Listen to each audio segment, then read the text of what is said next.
you everybody so much for being here tonight. This is just the greatest pleasure. I'm so thrilled to be sitting across from the Palmer Luckey. Thank you for allowing us this evening and for being so generous and opening up your home. I guess we'll get started. For anybody who doesn't know your background, a little bit of your family, your upbringing, I'd love to hear that, and maybe a little bit of what about it set you on your path. Okay. Boy, that last one is tough. I mean, that's psychoanalysis. That's not my job. Most people know me for starting a company called Oculus VR, which I started when I was 19 years old, living in a camper trailer. I started that company, figured out how to make virtual reality headsets better, cheaper, and faster than anyone else. Sold that company to Facebook for a few $1 billion and moved it to Silicon Valley for a few years, and then got fired by Zuckerberg. And now I work in the national security space, and I'm actually having even more fun.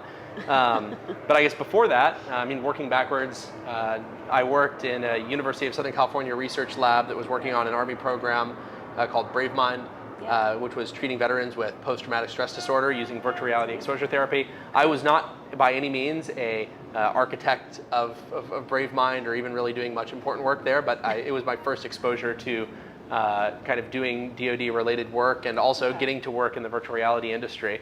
And then I guess before that, my mom was a stay-at-home mom. My dad was a car salesman. There was actually one time a media article that said, described him as a traveling used car salesman, which I couldn't even figure out what a traveling used car salesman would do. So that was a real media invention, a job I've never even heard of. But I had three siblings, all sisters, all younger. Okay. So I don't know. There's all kinds of theories about age in relation to your other siblings and whether or not it helps you or hinders you in your career. And I haven't figured that out figured that one out yet.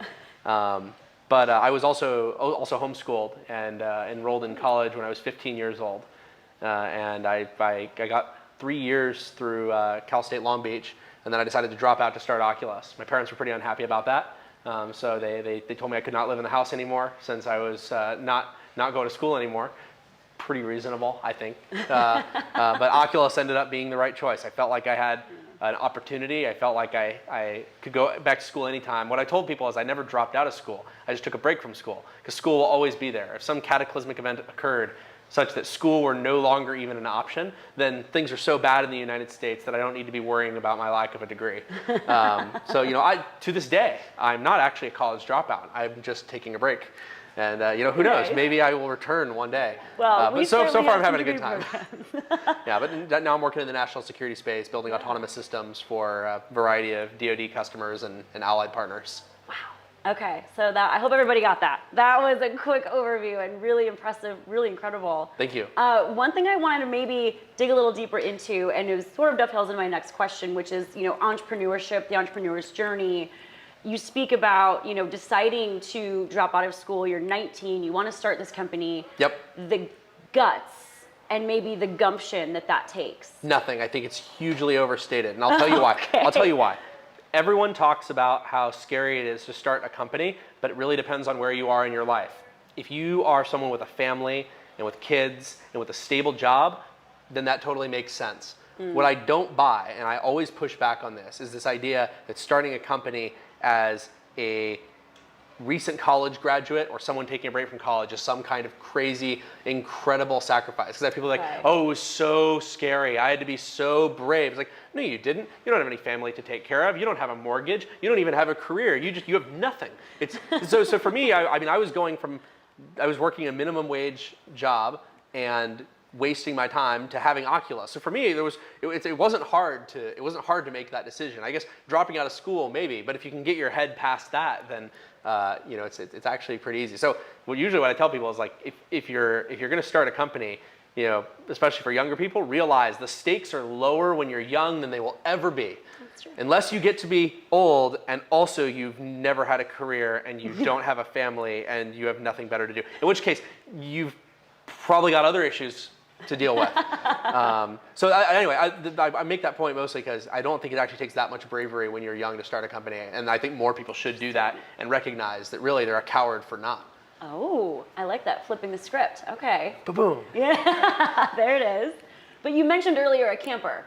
So Yeah. is there, I mean, you don't have to have bravery, but you have to have the willingness to live in a camper. Is that something that... I actually sold the camper because I ran out of money, and then I lived in a motel that has since been condemned. Okay. So that was, I lived there with my friend Chris. I called him up and said, Chris, I'm starting this company. And Chris is one of those incredible friends that everyone needs in their life, and a lot of people do not have, where they trust you quite a bit. And I called and said, what are you doing?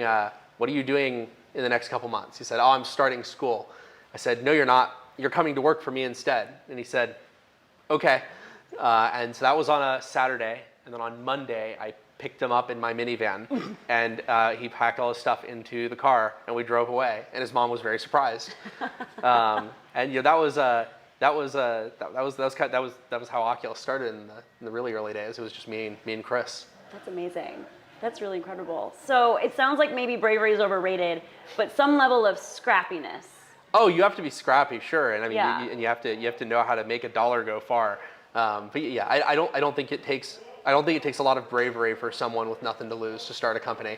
You have nowhere to go but up, and nothing to waste but time. All right, fair enough. And when you're working minimum wage, you know, your time is not worth very much. So you start this company, you're 19 with your friend Chris. Yep. And you go into now having negotiations with somebody like Mark Zuckerberg. I mean, this is sort of the dream and the pinnacle, but you're 23 when you sold, I think. Yeah. But I don't know when negotiations started. No. So no, it was incredibly wild.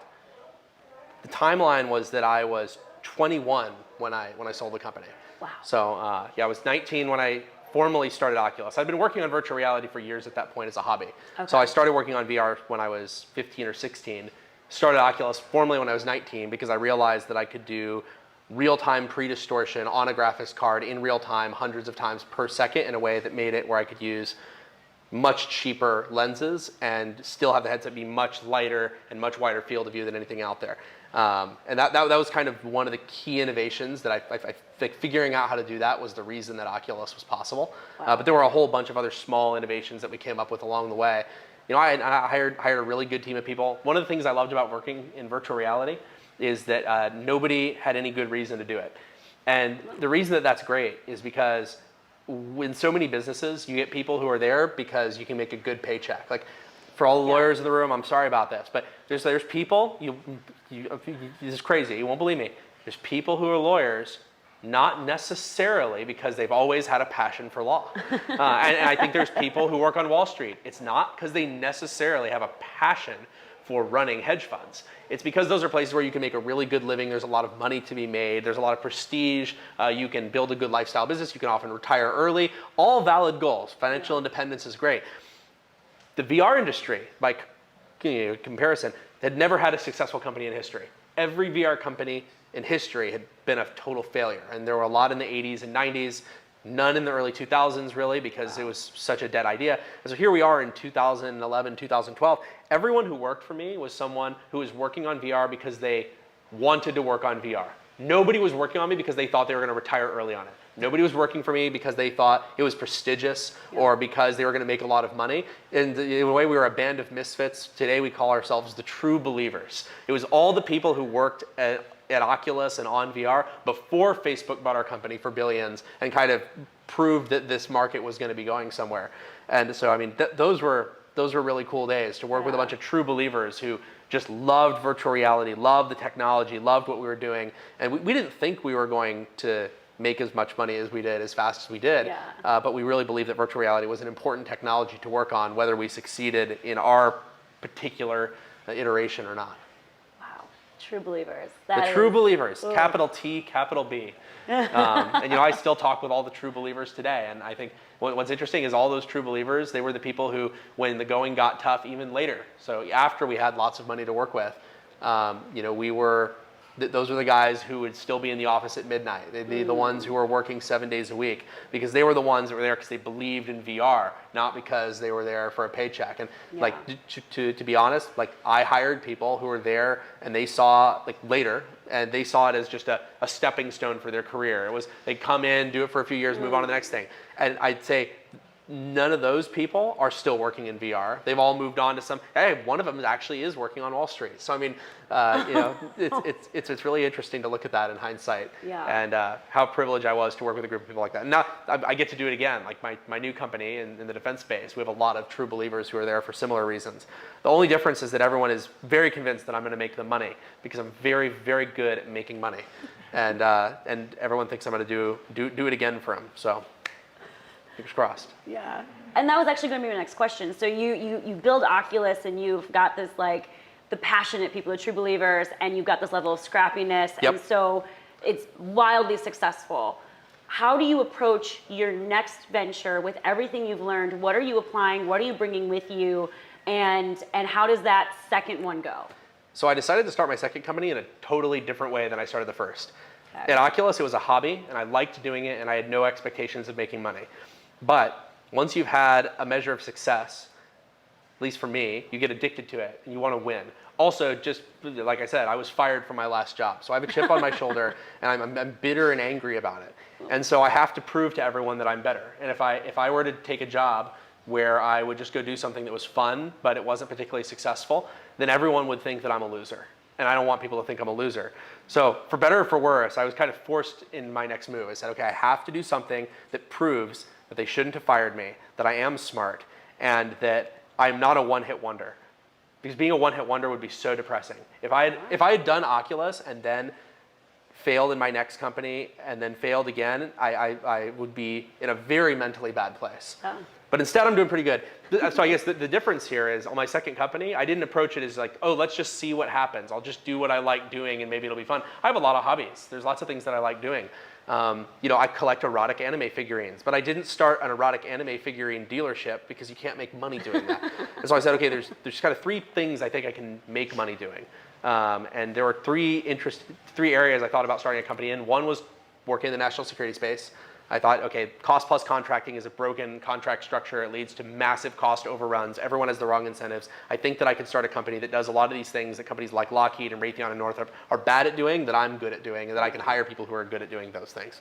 The other was I considered starting a nonprofit private prison company that could outcompete all of the publicly traded private prison companies. I used to believe that you could get, and people may disagree with me, I think private prisons are very bad. I think they lead to terrible outcomes. They're a lobbying machine where all the money that is generated largely goes back into lobbying government officials for stricter sentences on the people who are the cheapest to incarcerate. So not the terrorists, not the murderers, it's the non-violent offenders. It's the victimless crime criminals. Those are the ones that public prison or private prisons want to house because they're not going to kill people, they're not going to cause you too much fuss. And that's how you end up with a lot of these mandatory minimum sentencing laws for crimes that don't matter, in my opinion. So at first I thought you could just get rid of this by lobbying. And then I realized that that's not possible because there's so much money in it. So I said, okay, I'll just start a nonprofit private prison company. And I'll just make a nonprofit prison company. And I'll have a different model. I'll say, hey, I'll incarcerate your people in my private prison, except I don't get paid anything until they've been out of prison for 5 years without going back. And if they go back, I don't get paid. It means that I'm taking on the risk. And it means my incentives are going to be very aligned with getting people out of prison and not having them come back. Whereas current prisons is the opposite. I decided against that because I realized that it was not actually a skill set that I had. I'm a technology guy, and as much as I thought this was going to be a very interesting thing to do, and I would like to do it someday on some time scale, the legal issues with doing this state by state are very, very tough. A lot of these prisons are also, they do these multi-decade long contracts, and so it's like, oh, I want to do this in California. Well, I have to wait at least 7 years for the next opening, and then it's like 4 more years till the next one. It's like, okay, so this is like a 30-year bet before I can do anything. Yeah. And then the last one was petroleum-based food products. I think the only way to solve obesity in America is to allow anybody to eat as much as they want of anything with no self-control or changes to their physical activity whatsoever. It has to be the holy grail, or we're all just going to keep dying of obesity and related problems. And so if you're a food scientist, you generally make things out of foodstuffs, and I think that's a big mistake. If you're a chemical engineer, material engineer, and you want to make something with a certain texture, a certain feel, a certain property, you start with long-chain hydrocarbons, oil. It is the perfect building block for everything. You can build tires, glues, gels. You can build anything out of it. So if you're going to try to make a fake burger that tastes like a fake burger and feels like a real burger, why would you start with plants? You wouldn't build tires out of plants. You wouldn't build gels out of plants. You wouldn't build rubber out of plants. So why would you try to make something that has many of those same properties out of plants? Because plants suck. So if you could make synthetic foods out of petroleum derivatives, you could make foods that have largely the same characteristics as real foods, but have 0 calories because your bodies cannot process them. So I started building paraffin cheese, and paraffin cheese totally works. It has no calories, and it tastes mostly like cheese. And I think that you could get it to be better than cheese on some time scale, because it's actually easier to adjust it and play with it and iterate on it than with cultured dairy products. Anyway, I decided against that because it turns out the FDA completely bans this idea. It's completely illegal. And by the way, another thing about petroleum-based food products, you can recycle them when you're done with them. And people don't like that idea either. They don't like the idea of taking what comes out one end and putting it back in the other. And so that was why I decided against that. I said, this is going to be too much of a marketing problem. People aren't going to accept this. And also the FDA literally says doing this is a crime. I would have to convince them to allow the food industry to pivot to making not food with no calories. And so I decided I was going to work in the national security space because that was an area where I do have a lot of technical talent. I can hire people to work in it. I can make a lot of money and do something successful with it. And if I'm able to actually accomplish my goals there, I'll still be very, very happy with myself. So I rambled for a bit there, but you asked how did I decide to start this company? And it was very much a conscious. I have to do something that is going to matter. I have to do something where people say, "Wow, Palmer did it again." Yeah. And I of those 3 things that I came up with, and there's a long list of much worse ideas, if you can believe it. But I'm gonna get to those someday. I'll solve obesity someday, and I'll save everybody from private prison someday. But I can't do everything at once. That is one thing. I'm on a tangent now. Elon Musk is able to run multiple companies at the same time. I cannot. It's not possible. I will never do it. Well, I think that what you're saying is actually really interesting and really helpful for entrepreneurs kind of starting out, or even those who are maybe looking at their second or third venture, because I think it feels like, well, you had Oculus, so of course your next venture would be an immediate, obvious answer to you, or you would know exactly what to do. And so hearing that you had, sort of all of these ideas and you had to funnel it through, and you did a great deal of research before really picking one. That's right. I mean, I think that's not maybe what people would assume. Well, a lot of people assume that you just do what you love and then it's going to turn out great. And that did work out for Oculus. I did what I loved and I ignored the likely financial consequences and it turned out great for me. But that's not how the real world works. Mm-hmm. In the real world, if you start a business in an area where nobody has ever succeeded, ever, you're probably going to fail. And that's just a statistical outcome that you can't deny. And so when kids will ask me, hey, what can I do? And they really expect me to say, follow your dreams, do what you want, it'll all work out. And I can't tell them that because that's not the truth. And it's actually even the same with the defense space. People say, Palmer, you're working in the defense space. I want to start a defense company. I'm a young person. I want to build a successful defense company. How could I get started? My answer to them is usually a bit of a reality check. I say, guess what? In the last 35 years, there's only 2 companies other than mine that are worth over $1 billion in the defense space. Palantir, SpaceX. Both of them were founded by billionaires. I'm the 3rd one. So there's a pattern here. You make billions of dollars doing something else, and then you start a successful defense company because America's defense machinery is so broken that the only way to be successful is to already have billions of dollars, which is wrong and not the way our country should work. But I say, okay, so with that in mind, you have billions of dollars? And no, of course they don't, because they're just a college student. And I say, well, look, wait, when you sell your company for billions of dollars, then you should start a defense company. But until then, you would have to bet that in modern history, the last 35-ish years, you're going to be the first person to build a defense business of any meaningful size, bootstrapping it yourself. And you can take that bet, but you're going to fail.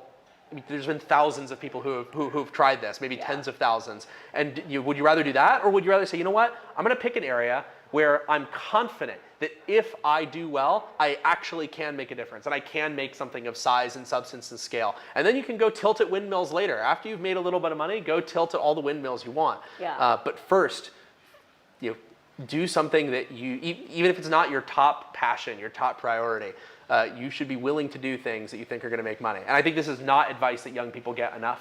I think we are doing them a huge misservice and disservice by telling them these lies. Like, be a YouTuber if that's what you want to do, or be a professional video game streamer. Go out and be a musician. Like, it's fine if we say, look, I'll frame this, go do what you want, as long as you recognize you're probably going to fail. But we really rob these kids of the best years of their life by telling them that they have any real statistical probability of success. And this is, by the way, one of my problems with film school. No offense. I mean, like, it'd be great if they were just like, welcome to film school. You're all from wealthy families and you're gonna have a lot of fun. Like that would be, I would love that framing. But instead, there's this, they actually make people think that they are likely to go and succeed from there. And the numbers are not, they don't back it up. In fact, if you want to be in film, going to film school is not necessarily actually the best path. There's a lot of examples of that. Earmuffs, Nepal. It's loud and clear. So you have this, you figured out your next venture and you're here in it. What is the culture? What is the culture? What do you bring from Oculus? How do you make sure that you're full of true believers again? Sure. And also, I think separately, my next question is going to be, I love how you share your wealth of knowledge. How are you sharing this with your employees? How are you getting all of what you know and kind of your advice and worldview out? Whew, that's interesting. So I'm honest with my employees. I don't lie to them. This is a very novel concept.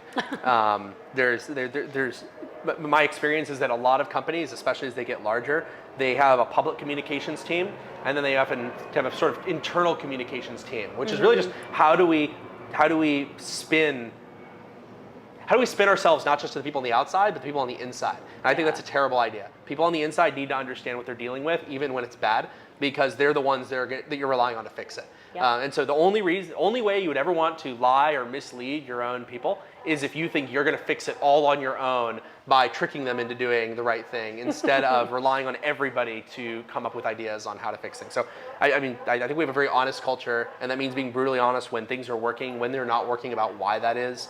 I think we do have a pretty good culture of true believers. My company is doing well. Like, we've raised quite a bit of money. We're the third most successful defense company in the last 35 years, so we're doing pretty good on that side of things. Yeah. That said, most of the people who work for me, they have plenty of other options. They could be starting their own company. They could be working at a big tech megacorp. Sure. They could be working at their friend's startup. A lot of them are independently wealthy from other previous ventures and could be doing nothing at all.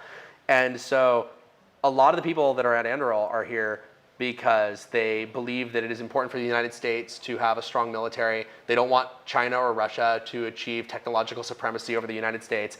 And so we have a lot of these true believers who are here, not because they think that we are the best statistical outcome from a financial perspective, not because they have no other options, but because they really believe in our mission and they believe in the products that we're building for the customers that we're building them for. And I'd say that's like the most dominant part of our culture. Also, about a little less than a third of our company is U.S. service veterans. And so I'd say that's also a real culture definer for us. Yeah. And it keeps everyone grounded too. It's when you're an engineer, it's very easy to just do the thing that is elegant from an engineering perspective. But we have a lot of guys who have actually been in combat. They've been in tough decision-making situations, and they understand that it's important sometimes to get things out into the field before they're perfect, before they're polished, before the engineer can say, I'm truly proud of this. Because if you have a thing that could save someone's life or that could save an enormous amount of money, it's better to get it out before you're happy with it than to just keep working on it for another 6 months saying, oh, it's not perfect, I need to keep working on it, At some point you have to say, no, it doesn't matter if you're happy with it. It only matters if our customers are going to get a lot of utility out of it. Yeah. And that is, I think, something that's pretty unique. I guess the one other thing that has been interesting for Anduril compared to Oculus is that I learned something very early on that we've kind of applied across our whole company. When I started Oculus, I thought I was really good at everything, and I was. But I was only the best at a lot of things in our company because I had been negligent in my hiring process. So for a while, I was the best optical engineer in the company, by far. But I realized at some point that was not something to be proud of. That was a failure. I'd failed my company, I'd failed my investors by making myself a critical dependency for any of our products. And the reality is I'm actually not a very good optical engineer. I was just the best in Oculus. And so whether it's doing electrical layout or mechanical design or optical engineering or you're doing the financials, doing HR, doing any of this stuff, you have to make your goal this idea that you're going to make yourself obsolete, even at the things you like doing. And like, everyone wants to make themselves obsolete at things they hate doing. I mean, this is, people love to hire the guy who's going to help them manage their schedule. They love to hire the person who is going to handle talking to the press. People love that. But nobody likes to hire the guy who's going to do the thing that you like doing. And that was really tough for me at Oculus because I had to give up doing, I realized that I was basically playing house. I was sitting around doing things that way better people could be doing faster, more effectively. And that helps me, that helps my investors, it helps my customers, it helps my employees. And so that was really tough for me at Oculus to let go of those things. At Anduril, I came in from the beginning. I said, guess what, guys? I'm useless. You all need to be way better than me or we're going to be screwed. And I think that that's actually been a way healthier mindset. And I give my managers the same mindset. I say, hey, your job is not to do things. It is to get them done in the best way possible. If that means you do it, then you need to do it. You don't get to pass the buck. If that means that somebody else needs to get hired to do it, that's what you need to do. And even if you like doing it, like this also often ends up with this situation where, I started a tech company because I love technology, and I don't get to work on technology anymore. I get to work on bullshit. But that's actually exactly where you should be when you start with these companies. And I tell young people this all the time, like, I love programming, so I want to start a software company. I said, no, you don't. Go work for somebody else. If you like programming, you really love programming, go work for someone else who will pay you to be a programmer. Don't go and become this guy who's actually going to be making brutal hiring and firing decisions around people's performance. And you're going to be dealing with government compliance offices. And you're going to be dealing with marketing and talking to the rest. None of that has anything to do with programming. Yeah. And this is another thing where I think we mislead people into thinking that the best way to pursue their dreams is always to just do everything themselves. Like, no, do the thing that you like doing if you're an employee of someone else. But if you're working for other people and they're dependent on you, you have to toss that out the window. So it doesn't matter what I like doing. I need to do the thing that I'm good at. And so that's the story of how I became a lobbyist. So I have two questions that are unrelated, but I want to say them both before I forget them. Far away. The first one is dovetailing off of your culture of honesty, kind of this radical honesty. There's a lot of research coming out that the highest performing teams have a very high level of psychological safety, right? They can show as who they are. They can say what they need to say. Yep. So as a leader, how do you not only implement the honesty going that way, but also coming back and accepting that and kind of being in that rumble with them? And then my second question is, I'm not sure what you're at liberty to discuss, but I would love to know a project that you are specifically proud of at Anduril and that you're at liberty to say. I'm not sure how much you can share, but something that you're very excited about there. So I guess working backwards, we're working on a lot of things. I'd say only about a third of the things that our company works on are public. And that's actually very frustrating for me. I like to talk about everything. But we make a lot of things. We make tactical drone systems. We make surveillance systems that are securing U.S. military bases here in the U.S. and all over the world. Do a lot of work with the U.S. Marine Corps, U.S. Air Force. Do a lot of work with partners like the UK Ministry of Defence, where we've done a lot with the UK Royal Marines, specifically their Future Commando Force. We build a lot of artificial intelligence software that not only powers our systems, but also other systems. So we've integrated our AI with dozens of military assets, from manned fighters to naval destroyers to hypervelocity gun system prototypes being built by other large defense companies. And so we're doing a lot of really cool stuff. Something that I'm most proud of right now is we're working on building a counter drone system that it's not just one thing, it's actually a whole bunch of things that work together, but it's basically a system that can detect an enemy drone if it's coming for a military base. We can triangulate the location of where the operator is and send our own drone to go and track them. So it's easy to blow up drones, but you really want to find the guy who's operating them, because those are harder for the bad guys to replace. So basically we can detect the enemy drone, figure out where the operator of it is, jam the GPS, jam the communications, and then launch a kinetic interceptor that goes out and knocks their drone out of the sky. And it does this all basically in a totally automated fashion. So you don't have to have a whole bunch of people coordinating all of this. It's just one guy sees the alert and he pushes one button, and then this all goes into motion. And we have a range of a few miles around each base that we're deployed at. So we're able to basically build a force field around these things and make it impossible to have small aircraft either attacking them or even surveilling them. A lot of people don't understand that surveillance can be even more deadly than kinetic attacks at a strategic level. So if you're an adversary, what's more important? To deliver an explosive payload into a military base, or to understand the turnaround time of a particular aircraft to come in, get refueled, and take off again. A lot of times, we'd much rather have the first than the latter. And so even just what would seem harmless, just people flying these drones, just watching what's going on, maybe in an instant you'd say, well, what's sensitive about watching an airplane land and take off? But if you watch it 100 times, now you have a probabilistic basis to do your strategic planning and saying, hey, you know what, we know that we know exactly how long it takes for them to perform this operation. We know exactly how long it takes for them to do that. We know how often they screw up, and we know what it looks like when they're screwing up so that we can jump on that opportunity at the right time. So people often don't understand the small drone surveillance threat and how having pervasive small drone surveillance can be a huge deal. So you just need to knock all the drones out of the sky anywhere close to anything you care about if you want to keep it a secret. So that's one of the things we're working on. We're also working on some stuff that's gonna go after much faster, much bigger aircraft, and so that's pretty exciting. Oh. And then, so what was that first question that you asked? The first question was more back to the culture piece. You were talking about honesty. Oh, honesty in the other direction. Yeah. I don't know. That's really tough. People are not honest. I think that's probably the number one thing. I mean, I just can't play myself. Like if I am the boss, and people know that I'm measuring their employment to some degree, they're going to manage information flow in my direction. And I have to accept that and be aware of that. People are very rarely, like you can say, how do you get your employees to be honest when it was them that screwed up and ruined tons of money and they were being an idiot? It's easy when it's a learning moment. Like what if they were actually being stupid and violating policy in the process? It's like, how do you get them to come to you? And the answer is they will not. And you just have to accept it.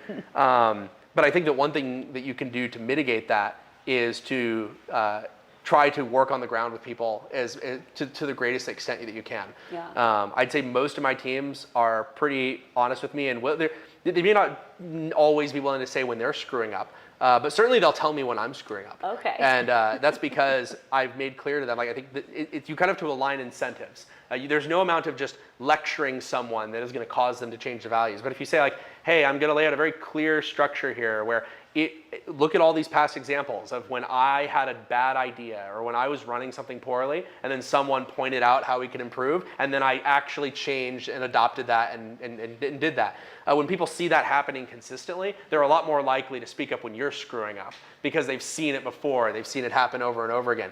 On the flip side of that, if you screw that up even one time, that's the only time anyone's ever going to remember. You know, it's this, people love to remember the screw ups. Mm-hmm. So it's very important to never ever screw up. And that's not easy, but I endeavor to do it. And the good news is if you just say, look, I'm never going to delude myself. I'm going to try to be better when I'm doing dumb things. Then that's important. And sometimes, even when I think that something is dumb, if I have 5 people that are telling me that I'm the dumb one, sometimes you have to say, okay, I'm just going to have to trust you. I did hire you for this purpose after all. Yeah. And more often than not, the experts that I hired to be the experts are more right than I am. And that's a valuable learning experience for me too. Yeah, that's incredible. So I'm going to ask one more question, and then I think we'll open it up for some Q&A. So if you were to, I'm sure you get this question all the time.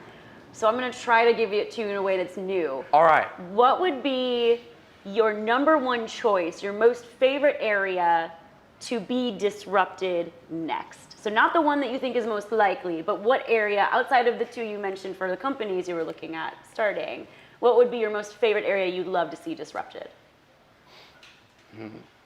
I never think of these things from the perspective of, it doesn't matter whether it's likely or not. So give me a moment. Yeah. I mean, the problem is if workability is no limit, then world peace. Let's do it. Let's get some world peace.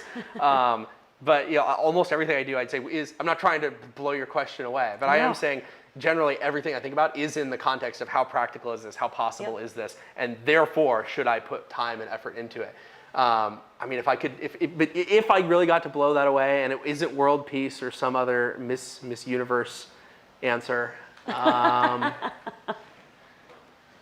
think it'd probably be nuclear power. Everyone needs to get over nuclear waste, and we need nuclear power everywhere, all the time, everywhere. It is so good, and the waste just doesn't matter.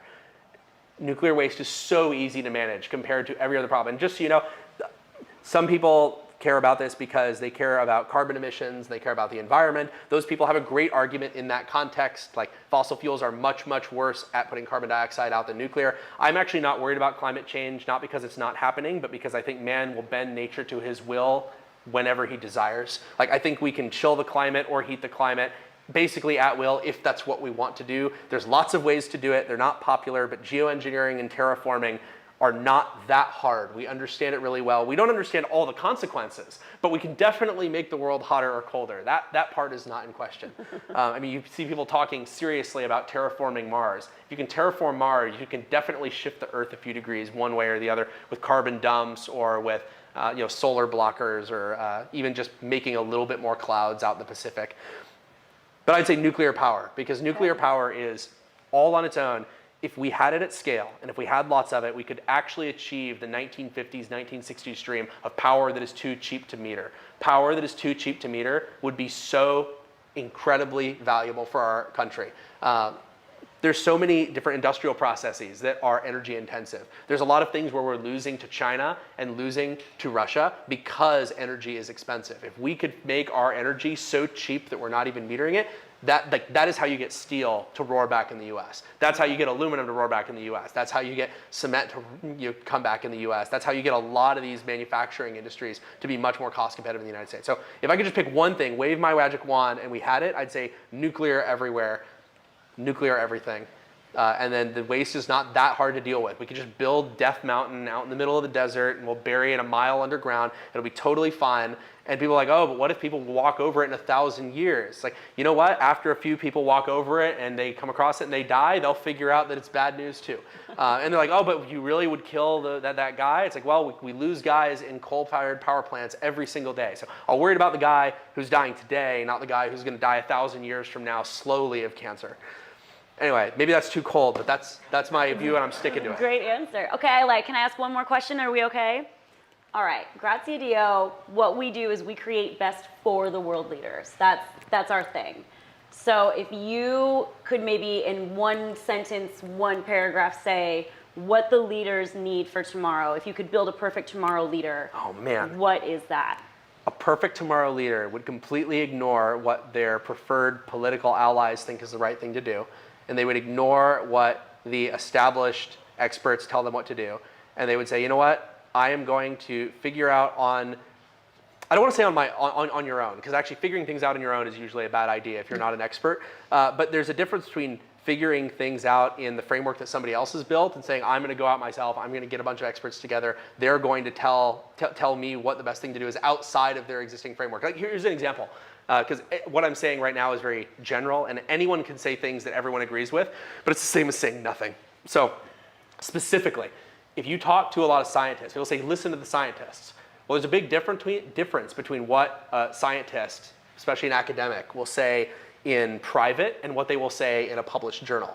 Whether it's about their level of confidence or because they know that if they say this certain thing, it's going to be very unpopular with their cohorts, it's going to be very unpopular for getting more funding. Actually, nuclear power is a great example. There's a lot of people who will say positive things about nuclear privately, but they would never say them in a public setting because it will alienate their political allies who are all hippies that hate nuclear power. It will alienate their colleagues who think that terraforming, this is a real debate. They'll say, is it even ethical to publish studies on things like terraforming and geoengineering, given that it creates a relief valve potentially for current emissions? Could it be that by creating a solution, we make the problem worse? And there's people who won't publish information because they know that enough people in their field will think ill of them, that they know it will ruin their careers, ruin their possibilities at grants. So I'd say, what do leaders of tomorrow need to do? They need to be willing to look at the world and say, okay, I'm going to talk to the experts directly, and I'm going to synthesize what the right path based on that is, not on what it is within the framework that they've established. And if you can do that one thing, you're going to make way better decisions than all the other guys who are working off the publicly available version, which is inevitably going to be distorted. And if you can be the guy working with the ground truth data from the people who know what they're talking about, and everyone else is working with this bizarre, distorted version that is designed to appeal to everybody all at once and upset nobody, especially your friends, then you're gonna do great things as a leader.